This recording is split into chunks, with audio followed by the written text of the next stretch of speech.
السلام علیکم ورحمۃ اللہ۔ جی میرے پیارے بھائیوں، بلوغ المرام کتاب الجامع اور سبق نمبر ہے 24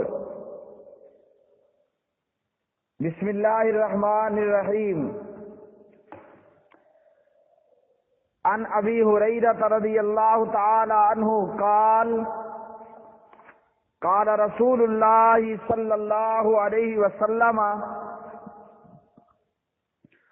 آیت المنافق ثلاث آیت المنافق ثلاث اذا حدث کذب واذا وعد اخلف واذا اؤتمن خان، متفق علیہ۔ وَلَهُمَا مِنْ حَدِيثِ عبد الله بن عمر رضی اللہ تعالی عنہما وَإِذَا خَاصَمَ فَجَرَ۔ وفي مسلم آیت المنافق ثلاث وَإِنْ صَامَ وَصَلَّى وَزَعَمَ أَنَّهُ مسلم۔ حضرت ابو ہریرہ رضی اللہ تعالی عنہ راوی ہیں، پیارے نبی محمد الرسول اللہ صلی اللہ علیہ وسلم نے فرمایا، منافق کی نشانیاں 3 ہیں۔ نمبر 1، جب بات کرے گا تو جھوٹ بولے گا۔ نمبر 2، جب وعدہ کرے گا تو وعدے کا خلاف کرے گا، اور جب اس کے پاس امانت رکھی جائے گی تو امانت میں خیانت کرے گا۔ اور اسی طرح عبداللہ بن عمر رضی اللہ تعالی عنہما کی روایت میں ہے کہ جب لڑائی کرے گا تو گالی دے گا۔ اور اسی طرح صحیح مسلم میں موجود ہے کہ اگرچہ یہ روزہ رکھے اور نماز پڑھے اور یہ گمان کرے کہ وہ مسلم ہے، مسلمان ہے۔ تو پیارے نبی محمد الرسول اللہ صلی اللہ علیہ وسلم نے اپنے اس فرمان میں منافق کی نشانیاں بتلائی ہیں۔ منافق کی نشانیاں پیارے نبی صلی اللہ علیہ وسلم نے بتلائیں۔ ابو ہریرہ کی روایت میں 3 نشانیاں، اور چوتھی نشانی جسے عبداللہ ابن عمر نے روایت کیا کہ جب لڑائی کرے گا تو گالی دے گا۔ اور صحیح مسلم میں پیارے نبی صلی اللہ علیہ وسلم نے فرما دیا، بھلے وہ نماز پڑھتا ہو، بھلے روزہ رکھتا ہو، چاہے وہ اس کو اپنے متعلق یہ گمان ہو کہ وہ مسلمان ہے۔ تو یہ پیارے نبی صلی اللہ علیہ وسلم نے منافق کے تعلق سے اس کی نشانیاں ذکر کی۔ پیارے بھائیوں، منافق 2 قسم کے ہوتے ہیں، ایک عملی منافق اور ایک اعتقادی منافق۔ تو قرآن مجید نے اور پیارے نبی صلی اللہ علیہ وسلم کی حدیث نے دونوں قسم کے منافقوں کا اور منافقت کا رد کیا۔ ایمان والوں کو سچا، خالص، پکا مومن مسلمان بننے کا حکم دیا گیا کہ بندے کے دل میں بھی ایمان ہو اور بندے کی زبان پر بھی ایمان ہو۔ اگر زبان پر ایمان کا دعویٰ ہے اور دل میں ایمان موجود نہیں ہے تو یہ منافقت ہے اور یہ شخص منافق ہے۔ اور جو عقیدے کا اعتقاداً منافق ہوگا اس کے لیے اللہ کے ہاں جہنم ہے اور جہنم میں موجود عذاب ہے، اور منافق کو کافر کی بنسبت زیادہ عذاب ملے گا۔ منافق کے لیے کافر کی نسبت زیادہ عذاب ہے، جو کہ اللہ سبحانہ و تعالی نے قرآن مجید فرقان حمید میں بیان کر دیا۔ آگے ہم اس کو بھی بیان کرتے ہیں۔ تو پیارے نبی صلی اللہ علیہ وسلم نے منافق کی 3 نشانیاں بتلائی ہیں۔ جہاں تک معاملہ ہے عمل میں منافقت ہے تو یہ منافقت بھی بری ہے اور اس کے تعلق سے بھی وعید ہے۔ اور پیارے بھائیوں، آج ہمارا دعویٰ ایمان کا، لیکن جھوٹ بولنا ہم لوگوں نے اپنا نصب العین بنا رکھا ہے۔ جو موقع پر فوری طور پر جھوٹ کریٹ نہ کر سکے، جھوٹ نہ بنا سکے، جھوٹ نہ کر سکے، اسے سست اور احمق کہا جاتا ہے۔ جو جتنا جھوٹ بولنے میں ماہر ہو، ہمارے ہاں بڑا ہوشیار بندہ ہے، بڑا چلاک اور بڑا حاضر جواب آدمی ہے۔ کیا کہنے اس کی چلاکی اور حاضر جوابی کے، یعنی جو جھوٹ بولے، 2 نمبری کرے، 2 رنگی کرے، ہمارے ہاں اس کو چالاک اور ہوشیار سمجھا جاتا ہے۔ تو جھوٹ بولنا ہم میں سے اکثر نے اپنا نصب العین بنا رکھا ہے، جبکہ جھوٹ بولنا منافقت کی نشانیوں میں سے پہلی نشانی ہے۔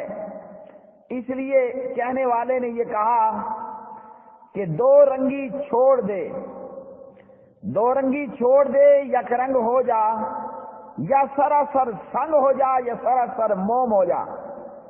یہ 2 نمبریاں اور 2 رنگیاں نہ کرو، یا تو پکا کافر ہو یا پھر پکا مومن اور ایماندار ہو۔ اگر ایمان قبول کرنا ہے تو ابو بکر، عمر، عثمان کے راستے پہ چل پڑو رضوان اللہ علیہ مجمعین، اور اگر ایمان قبول نہیں کرنا تو کیوں خواہ مخواہ اسلام کا چولا پہنا، اسلام کا لبادہ اوڑھنے کی کوشش کی۔ تو منافقت کی اس نشانیوں میں سے، منافق کی نشانیوں میں سے پہلی نشانی ہے جھوٹ بولنا، جسے آج ہم نے گناہ سمجھنا ہی چھوڑ دیا۔ جھوٹ بولنے کو ہم گناہ تصور ہی نہیں کرتے، ہم کبھی کوشش ہی نہیں کرتے کہ اپنے آپ کو جھوٹ بولنے سے بچا لیں۔ اور منافق اور مومن میں فرق کیا ہے، مجھے یاد آ گیا، سبحان اللہ۔ پیارے نبی کے صحابہ میں حلال بن امیہ، کعب بن مالک، مرارہ بن ربی رضوان اللہ علیہ مجمعین اپنی سستی کی وجہ سے غزوے سے پیچھے رہ گئے، اور جب پیارے نبی واپس آئے، کوئی منافق آ کر کہہ رہا تھا جی وہ میرے پیٹ میں درد تھا، کوئی کہہ رہا تھا میں نے اپنی ماں کو ڈاکٹر کو ہسپتال لے جانا تھا، دکھانا تھا۔ ہر منافق نے کوئی نہ کوئی جھوٹ تیار کر لیا، اور جب ان 3 جانسار صحابہ کی باری آئی، کوئی جھوٹ نہیں بولا، واضح طور پر اپنے جرم کا اقرار کیا کہ یا رسول اللہ صلی اللہ علیہ وسلم، ہم سے چوک ہوئی، بھول ہوئی، ہم سستی کی وجہ سے پیچھے رہ گئے۔ اور پھر باقاعدہ بائیکاٹ کر کے، سوشل بائیکاٹ کیا گیا، ان سے بولنا جولنا، ملنا جلنا، آنا جانا، ملاقات، گپ شپ، سارا کچھ ختم۔ انہوں نے سچ بولا، ان کو باقاعدہ سزا ملی، لیکن اللہ نے دنیا کے اندر ہی ان کو پوتر کر دیا، پاک کر دیا۔ اور جن منافقوں نے جھوٹ بولا، کسی نے کوئی جھوٹ گڑا تو کسی نے کوئی جھوٹ بنا لیا، ان سب کو کہا گیا کہ جاؤ تم آزاد ہو۔ تو جن لوگوں نے جھوٹ بول کر نبی سے اپنی جان چھڑا لی، ان کا کل قیامت کے دن کیا ہونے والا ہے، یہ چند لمحوں بعد ہمیں اللہ کا قرآن بتلانے والا ہے کہ جو جھوٹ بول گئے وہ آخرت کا ابدی عذاب اپنے سر لے گئے، ہمیشہ کا عذاب۔ اور جنہوں نے سچ کہا، اپنے جرم کا اقرار کیا، اللہ نے ان کو دنیا کے اندر ہی پاک پوتر کر دیا۔ تو جھوٹ بولنا بھائیو ہم نے اپنا نصب العین بنا رکھا ہے۔ اور اسی طرح منافق کی دوسری نشانی کہ جب وہ وعدہ کرتا ہے، وعدہ خلافی کرتا ہے، جبکہ اللہ سبحانہ و تعالی نے ہمیں یہ حکم دیا ہے کہ اپنے وعدے، اپنے عہد و پیمان ہم کو چاہیے کہ ہم پورا کریں اپنا، کسی سے ہمارا وعدہ تھا، کوئی عہد تھا، تو ہم سب پر ضروری ہے کہ ہم وعدہ وفا کریں، وعدوں کو پورا کرنے والے بنیں۔ اسی طرح امانت میں خیانت کرنا، اور یہ بیماری بھی آج ہم کلمہ پڑھنے والوں میں پوری طرح موجود ہے کہ ہم امانت کے اندر خیانت کرنے والے بن جاتے ہیں۔ تو امانت کے اندر خیانت کرنا یہ بھی منافقت کی نشانیوں میں سے ایک نشانی ہے۔ اور اسی طرح منافقت کی نشانیوں میں سے یہ نشانی چوتھے نمبر پر کہ جب لڑائی کرے گا تو اس موقع پر گالم گلوچ دینا شروع کر دے گا۔ اور اللہ مجھ سمیت ہم سب پہ اپنا رحم کرے، ہمارے اندر یہ چیز بھی موجود ہے۔ گالی دینا یہ بھی منافقت کی نشانیوں میں سے ایک نشانی ہے۔ اور پیارے نبی صلی اللہ علیہ وسلم فرماتے ہیں کہ مومن فحش گو نہیں ہوتا، بد زبان اور برے اخلاق والا نہیں ہوتا۔ ابو داؤد کی روایت میں پیارے نبی صلی اللہ علیہ وسلم فرماتے ہیں کہ جو جھگڑا نہ کرے حق پر ہونے کے باوجود، میں اس کے لیے جنت میں ایک مکان کی ضمانت دیتا ہوں۔ اسی طرح اس حدیث میں فرمایا کہ جھگڑے کے وقت، لڑائی کے وقت گالم گلوچ نہیں کرنا، گالیاں نہیں دینی ہیں۔ منافق کو اپنے متعلق یہ شبہ ہوتا ہے کہ میں مسلمان ہوں، اور پیارے نبی صلی اللہ علیہ وسلم نے کیا بتلا دیا منافق کے تعلق سے؟ اگرچہ وہ نماز پڑھے اور روزہ رکھے، انسامہ وصلہ، روزہ بھی رکھتا ہو، نماز بھی پڑھتا ہو، لیکن جس کے اندر یہ صفات موجود ہوئی وہ منافق ہوگا۔ ایمان کا دعویٰ ہو اور نماز پڑھنے والا ہو، روزہ رکھنے والا ہو، لیکن اگر اس کے اندر یہ تمام برائیاں موجود ہیں تو وہ منافق ہوگا۔ اب منافق دو قسم کے، ایک اعتقادی منافق اور ایک عمل کا منافق۔ تو پیارے نبی صلی اللہ علیہ وسلم نے منافق کی نشانیاں بتلا کر ہمیں یہ آگاہ کر دیا کہ اپنے اندر یہ نشانیاں نہیں آنے دینی، نہ اعتقاد کے اندر، عقائد میں منافقت ہو کہ جھوٹ موٹ کا اسلام عبداللہ بن ابی کی طرح قبول کر لیا، اندر سے ایمان نہیں تھا، اوپر سے ایمان کو قبول کر لیا۔ اعتقادی منافق جن کے دل میں بے ایمانی ہے اور اوپر سے ایمان کا دعویٰ کرتے ہیں، ان لوگوں کے تعلق سے اللہ نے قرآن مجید سورہ البقرہ میں فرمایا، اعوذ باللہ من الشیطان الرجیم، وَمِنَ النَّاسِ مَن يَقُولُ آمَنَّا بِاللَّهِ وَبِالْيَوْمِ الْآخِرِ وَمَا هُمْ بِمُؤْمِنِينَ۔ یہ آیات عبداللہ بن ابی بن سلول کے تعلق سے نازل ہوئیں۔ فرمایا اللہ رب العالمین نے بعض لوگ وہ ہیں جو کہتے ہیں کہ ہم اللہ پر اور آخرت کے دن پر ایمان لائے ہیں، حالانکہ یہ مومن نہیں ہیں۔ یخادعون اللہ والذین آمنوا، ایمان والوں کو اور اللہ کو دھوکہ دیتے ہیں۔ وما یخدعون الا انفسهم وما یشعرون، جبکہ در حقیقت یہ اپنے آپ کو دھوکہ دے رہے ہیں مگر ان کو شعور نہیں ہے۔ فی قلوبہم مرض فزادہم اللہ مرضا، ان کے دلوں میں بیماری ہے، اللہ نے ان کی بیماری کو بڑھا دیا۔ وَلَهُمْ عَذَابٌ علیم، اور ان منافقوں کے لیے دردناک عذاب ہے، بما كانوا یکذبون، اس وجہ سے کہ یہ جھوٹ بولتے تھے۔ اذا حدث کذب، منافق کی پہلی نشانی کہ وہ جھوٹ بولتا ہے، اور جھوٹ بولنے کی سزا منافق کو عذاب علیم کی صورت میں ملے گی، دردناک عذاب۔ یہ دردناک عذاب کیا ہوگا یہی میں بیان کر دوں اللہ رب العالمین نے پارہ 5 میں فرمایا ان المنافقین فی الدرک الاسفل من النار، فرمایا اللہ رب العالمین نے منافق جہنم میں، جہنم کے سب سے نچلے مقام پر، نچلے طبقے کے اندر ہوں گے۔ ان المنافقین فی الدرک الاسفل من النار ولن تجد لهم نصیرا، آپ ان کے لیے ہرگز کوئی مددگار نہیں پائیں گے۔ تو منافق کو جہنم میں سب سے نچلا پورشن ملے گا۔ اور بھائیوں پتہ ہے جہنم کے نچلے پورشن میں آئے گا کیا؟ اوپر موجود ہوں گے فرعون، حامان، شداد، نمرود، ان سب کا پیشاب، پخانہ، خون، پیپ، زخموں کا گند، وہ سارا کچھ نیچے منافقوں کے منہ میں آ رہا ہوگا۔ تو یہ ان کے لیے دردناک عذاب علیم ہے، دردناک عذاب ہے۔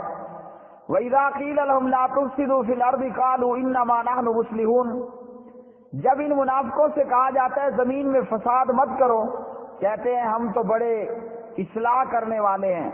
أَلَا إِنَّهُمْ هُمُ الْمُفْسِدُونَ وَلَٰكِن لَّا يَشْعُرُونَ، خبردار یہی فسادی ہیں لیکن بے سمجھ ہیں، شعور نہیں رکھتے ہیں۔ وَإِذَا قِيلَ لَهُمْ آمِنُوا كَمَا آمَنَ النَّاسُ، جب ان منافقوں سے کہا جاتا ہے ایمان لاؤ ویسے جیسے لوگ لائے، یعنی ابو بکر، عمر، عثمان، معاویہ، ابو سفیان، عائشہ، حفصہ رضوان اللہ علیہم اجمعین، منافق کہتے ہیں قالوا انؤمن کما آمن السفہاء، کیا ہم ایمان لائیں جیسے بیوقوف ایمان لائے؟ الا انہم هم السفہاء ولکن لا یعلمون، خبردار یہی بیوقوف ہیں لیکن جانتے نہیں ہیں۔ تو اس وقت کے منافقوں نے ابو بکر، عمر رضی اللہ تعالی عنہ مجمعین کو سفہاء کہا، بے وقوف کہا۔ اور آج کا ایرانی منافق بھی کالے کپڑوں والا، ماتم کرنے والا، سارا سال جس نے رونا پیٹنا جلوس نکالنا اپنا مذہب بنا رکھا ہے، آج کے بھی یہ منافق جو کہ ابو لولو مجوسی کے وارث ہیں، جو کہ عبداللہ بن سبا یہودی منافق کے ایجاد کردہ، کریٹ کردہ ہیں، آج کا ایرانی منافق بھی یہ کہتا ہے کہ نعوذ باللہ ابو بکر و عمر رضوان اللہ علیہ مجمعین منافق اور بیوقوف تھے۔ کل کا منافق بھی ابو بکر و عمر کو گالیاں دے رہا ہے، اور آج کا منافق بھی ابو بکر و عمر رضوان اللہ علیہ مجمعین کو گالیاں دیتا ہے۔ تو منافق جدید ہو یا قدیم، دونوں منافقوں کی اللہ سبحانہ و تعالی نے تردید کر دی ہے۔ فرمایا بے وقوف ابو بکر و عمر نہیں ہیں رضوان اللہ علیہ مجمعین، بے وقوف تم ہو۔ اسی طرح اللہ سبحانہ و تعالی نے یہ باتیں فرمائیں۔ اب کل کے منافقوں نے، گزشتہ کل کے منافقوں نے کیوں صحابہ کو بے وقوف کہا کہ ابو بکر نے، عمر نے، عثمان نے رضوان اللہ علیہ مجمعین اپنی جان، اپنا مال، اپنی اولاد، اپنی بیویاں، اپنے بچے، سارا کچھ اللہ کی راہ میں قربان کر دیا۔ آل یاسر کے پاس جو تھا وہ قربان کر دیا۔ بلال جو اذیت برداشت کر سکتا تھا برداشت کر لی، سارا کچھ انہوں نے برداشت کیا اور بدلے میں اللہ کی جنت پائی۔ اور منافق ان کو بے وقوف کہنے والے۔ تو اللہ سبحانہ و تعالیٰ نے ان آیات میں بھی منافقوں کی تردید کی، منافقوں کا رد فرمایا۔ اس سے آگے ہم چلتے ہیں، منافقوں کے تعلق سے اللہ رب العالمین نے ایک اور منظر بیان کیا ہے قرآن مجید فرقان حمید میں، اور یہ پارہ ہے 21، سورت کا نام ہے الاحزاب، اور اس کی آیت نمبر 12-13 ہے۔ وَإِذْ يَقُولُ الْمُنَافِقُونَ وَالَّذِينَ فِي قُلُوبِهِم مَّرَضٌ مَّا وَعَدَنَا اللَّهُ وَرَسُولُهُ إِلَّا غُرُورًا، اور جب منافق اور جن لوگوں کے دلوں میں بیماری تھی کہہ رہے تھے کہ اللہ اور اس کے رسول کا وعدہ دھوکہ اور فریب ہے، اللہ اور اس کے رسول نے جو وعدہ کیا ہے وہ دھوکہ اور فریب ہے۔ وَإِذْ قَالَتْ طَائِفَةٌ مِّنْهُمْ يَا أَهْلَ يَثْرِبَ لَا مُقَامَ لَكُمْ فَارْجِعُوا، اور جب منافقوں میں سے ایک گروہ نے کہا کہ اے اہل یثرب، آج تمہارے لیے کوئی قیام گاہ نہیں ہے، اپنے گھروں کو لوٹ جاؤ۔ جب پیارے نبی صلی اللہ علیہ وسلم صحابہ کو لے کر جنگ خندق کے لیے نکلے اور کافروں نے مل کر مدینے پہ اٹیک کیا اور اندر موجود یہودیوں نے معاہدے کی خلاف ورزی کر دی، تو جب عبداللہ بن ابی بن سلول کے لشکر نے دیکھا کہ آج تو ہر طرف موت ہی موت ہے، منافقوں نے سمجھا کہ آج تو بھائی بچ نہیں ہے، اس لیے چلے ایمانداروں کو بزدل کرنے میں اور کم ہمت کرنے میں۔ تو منافق اس دن یہ کہنے لگے کہ آج مدینہ تباہ ہونے والا ہے، اللہ رسول نے تو وعدہ کیا تھا کہ اسلام پوری دنیا پر پھیل جائے گا، آج مدینہ بچنے والا نہیں ہے، بھاگو، پیچھے کو بھاگو۔ وَيَسْتَأْذِنُ فَرِيقٌ مِّنْهُمُ النَّبِيَّ، ایک گروہ نبی سے اجازت مانگ رہا تھا۔ کیا اجازت مانگ رہا تھا؟ یقولون ان بیوتنا عورۃ، اے اللہ کے رسول ہمارے گھر ننگے ہیں، غیر محفوظ ہیں، اندر مدینے میں موجود یہودیوں نے خلاف ورزی معاہدہ توڑ دیا ہے، ہمیں تو اپنی بیویوں کا، بچوں کا بڑا جو ہے وہ بیوی بچوں کی فکر ہو رہی ہے، ہمارے گھر غیر محفوظ۔ اللہ نے منافقوں کی تردید کرتے فرمایا وما ہی بعورا، ان کے گھر غیر محفوظ نہیں ہیں، ان یریدون الا فرارا، یہ جہاد کی راہ سے بھاگنا چاہتے ہیں، ان کا ارادہ فقط بھاگنے کا ہے۔ جیسے کسی کہنے والے نے کہا ہاں کہ جب جنگ ہوئی تو ہم جبری ریٹائر ہو جائیں گے، تنخواہ لینے کی باری آئے گی تو وہ ہم دھڑا دھڑ لیں گے اور پریڈ ہم درختوں کی چھاؤں تلے کریں گے۔ اور جیسے مجھے یاد آ گیا، چند دن پہلے ہر سوشل میڈیا استعمال کرنے والے نے دیکھا کہ بھارتی بلے بھگوڑے رو رہے ہیں کہ ہمیں کھانے کے لیے روٹی پوری نہیں دی جاتی، ایک اور بھارتی فوجی وہ زخمی ہو کر رو رہا ہے کہ مجھے بچاؤ، میرے چھوٹے چھوٹے بچے ہیں۔ اسی طرح ان منافقوں نے کہا کہ ہمارے گھر غیر محفوظ ہیں اور ہمیں آپ اجازت دیں کہ ہم اپنے گھروں کی طرف چلے جائیں۔ اللہ رب العالمین فرماتے ہیں ان یریدون الا فرارا، یہ جہاد سے فرار چاہتے ہیں، بھاگنا چاہتے ہیں اور اپنی باتوں سے مومنوں کو کم ہمت اور بزدل بنانا چاہتے ہیں۔ اور آج مسلمان کا کیا حال ہے؟ افسوس کہ آج مسلمان کلمہ پڑھنے والوں میں بعض الناس سے تعلق رکھنے والے بعض الناس یہ کہتے ہیں کہ جناب ابھی ہم مکی دور میں ہیں، مکی دور میں جہاد کوئی نہیں تھا۔ اسی طرح مرزا غلام آف برطانیہ، مرزا غلام قادیانی نے انگریز کی آشیرواد حاصل کرنے کے لیے کہا کہ جہاد ختم ہو چکا ہے۔ تو منافقوں کی ایک صفت یہاں قرآن مجید سے یہ معلوم ہوئی کہ منافق جہاد سے پیچھے بھاگتا ہے۔ جیسے عبداللہ ابن ابی ابن سلول اپنے 300 بندے لے کر پیچھے کو نکل گیا، اور آج پیارے نبی صلی اللہ علیہ وسلم پر اترنے والے اس قرآن مجید کے اندر یہ بات موجود کہ ان یریدون الا فرارا، منافق جہاد سے جان چھڑانا چاہتا ہے۔ اور جبکہ پیارے نبی نے کیا فرمایا، میری امت میں سے ایک جماعت قیامت تک حق پر لڑتی رہے گی، میری امت میں سے ایک جماعت حق پر حق کی خاطر لڑائی کرتی رہے گی۔ اور خود قرآن مجید جہاد سے اور قتال سے بھرا پڑا ہے۔ منافقوں نے جہاد سے بھاگنا چاہا، اور آج ہم مسلمانوں میں سے کچھ کا کیا حال ہے کہ جی راستے میں سے پتھر اٹھا دینا بھی جہاد ہے، پانی کسی کو پلا دینا بھی جہاد ہے، وغیرہ وغیرہ بہت سے جہاد ہم نے کریٹ کر لیے۔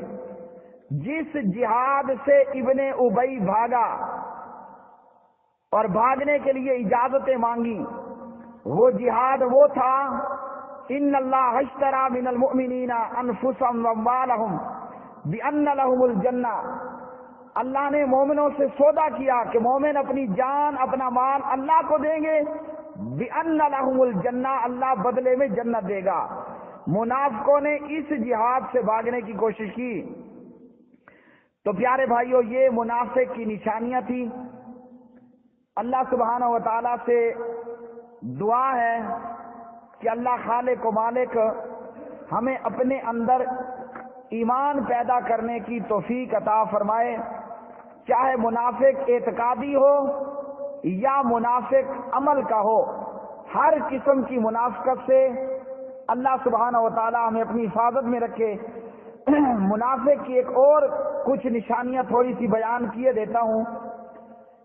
اللہ سبحانہ و تعالیٰ فرماتے ہیں پارہ 5 سورۃ النساء آیت 142 میں، وَإِذَا قَامُوا إِلَى الصَّلَاةِ قَامُوا كُسَالَىٰ، جب منافق نماز کے لیے کھڑے ہوتے ہیں تو سستی سے کھڑے ہوتے ہیں، دل نہیں چاہتا نماز کے لیے، یراؤن الناس، لوگوں کو دکھانے کے لیے کھڑے ہوتے ہیں، ولا یذکرون اللہ الا قلیلا، اور اللہ کا ذکر بہت تھوڑا کرتے ہیں۔ تو جو لوگ آج کلمہ پڑھ کر بے نمازی ہیں وہ جان لیں کہ ان کے عمل کے اندر یہ منافقت موجود ہے۔ بے نمازی، اس کے عمل کے اندر نماز نہ پڑھنا، یہ اعمال میں منافقت کی نشانی ہے۔ اور سستی سے نماز پڑھنا، جلدی جلدی پڑھنا، پیاسے کوے کی طرح ٹھونگے مارنے کی جیسی نماز پڑھنا، یہ نماز بھی منافقوں کی نماز ہے۔ اور صحابہ فرماتے ہیں جماعت کی نماز سے وہ پیچھے رہتا جو مریض ہوتا، 2 بندوں کے کندھوں سہارے چل کر آتا، یا نماز با جماعت سے وہ پیچھے رہتا جو اعلیٰ کوالٹی کا منافق ہوا کرتا تھا۔ تو بے نمازی پن یہ بھی منافقت کی نشانیوں میں سے ایک نشانی ہے۔ اس لیے ہم سب کو چاہیے میرے پیارے بھائیوں کہ ہم جھوٹ نہ بولیں، ہم وعدہ خلافی نہ کریں، ہم امانت میں خیانت نہ کریں، ہم جھگڑے میں گالیاں نہ دیں۔ جہاد کا اگر موقع آ جائے تو یہ فتوے جاری نہ کریں کہ کشمیر کا جہاد فی سبیل اللہ نہیں ہے۔ اگر میرے اندر، میری گردوں میں، میرے ایمان میں اتنی طاقت نہیں کہ میں کشمیر پہنچ پاؤں، جو پہنچ پا رہے ہیں ان کے قدم کھینچنے کی کوشش نہ کریں۔ تو یہ منافقت کی نشانیاں ہیں منافق کی، کہ وہ نماز سستی سے پڑھتا ہے، وہ جہاد کے میدان سے دوڑنے اور بھاگنے کی فکروں میں رہتا ہے۔ اللہ سبحانہ و تعالی ہمیں عمل کرنے کی توفیق عطا فرمائے۔ بلوغ المرام کتاب الجامع میں سے یہ سبق نمبر 24 تھا۔ وما علینا الا البلاغ المبین۔